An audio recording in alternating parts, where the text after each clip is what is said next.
Artifact 6 begins with evidence of Standard 3.1 and ISTE Criterion 8, in which I demonstrate how I implemented learning experiences for students to be empathetic and socially responsible.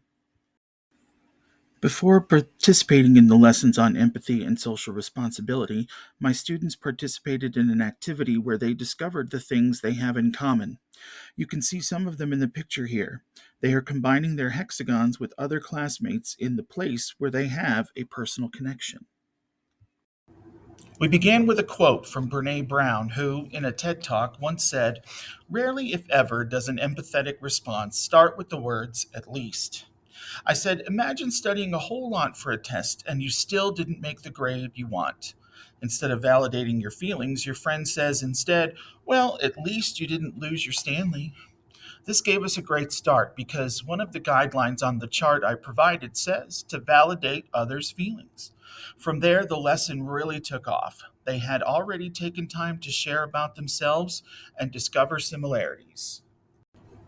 Students practiced showing empathy when they reflected on the question, if you were a rural peasant farmer in post dynastic China, what aspects of communism would appeal most to you? They were told to carefully consider what life was like for the farmers. Some examples are included on the screen. Natalia said she would understand the struggles of another person.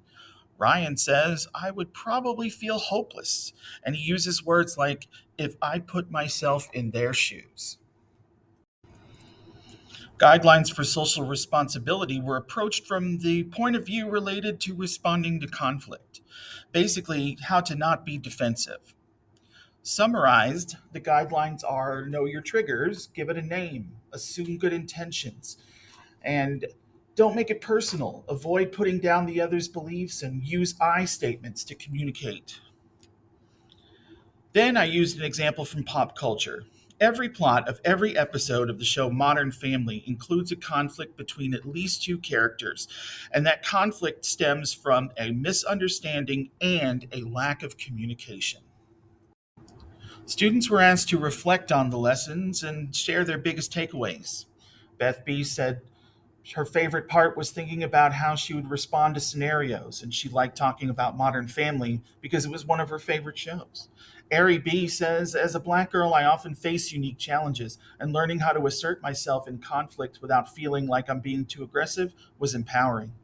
Mayank says, I learned that there are different ways to handle conflicts, like using I statements to express how I feel without blaming others. Artifact 6 continues with my evidence of meeting Standard 3.3 and ISTE Criterion 10, in which I demonstrate how I mentor students in safe, ethical, and legal use, including intellectual property.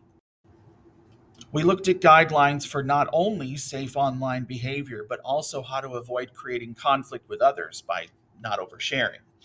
Some of the safety tips were don't share your personal information, don't meet up with anyone that you've only met online, and never share your passwords. Things to think about before posting: remember the golden rule, avoid giving too much information, and quit complaining were some of the things that really sparked discussion in my class. For copyright, students began by completing a frayeur of the legal definition of copyright, which has come to mean that body of exclusive rights granted by law to copyright owners for protection of their work. Then I provided students with some simplified charts to help them understand copyright, Creative Commons, and public domain. They can see what each of those terms are and what they apply to. There is another chart that further breaks down the Creative Commons. Bottom line for students is always to give credit where credit is due.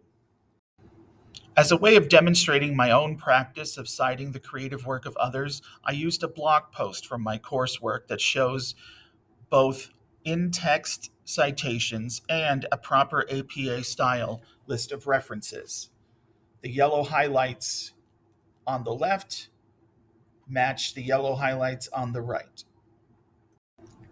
Artifact 6 concludes with a demonstration of how I meet Standard 3.4 and ISTE Criterion 11, where I model responsible use, including protection of digital identity and personal data.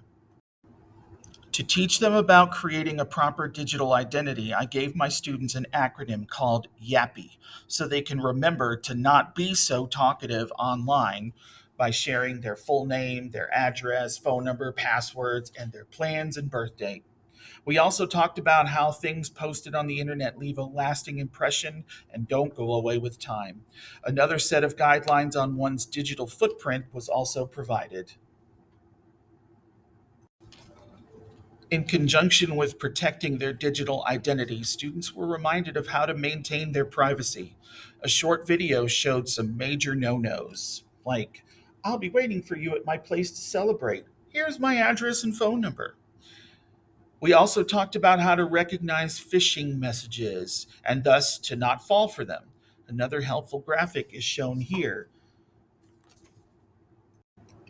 To show my students how I follow these guidelines, I used an actual phishing email I had received. I showed them how easy it can be to fall for the scam. The logo is legit and there is urgency in the message. But closer inspection shows an ad for another website other than PayPal. An extra F in the subject line's reference number is a strong clue. The actual email address's domain is ameswalker.com, and the email was clearly sent to multiple people. An auto generated email would not show everyone who received the message.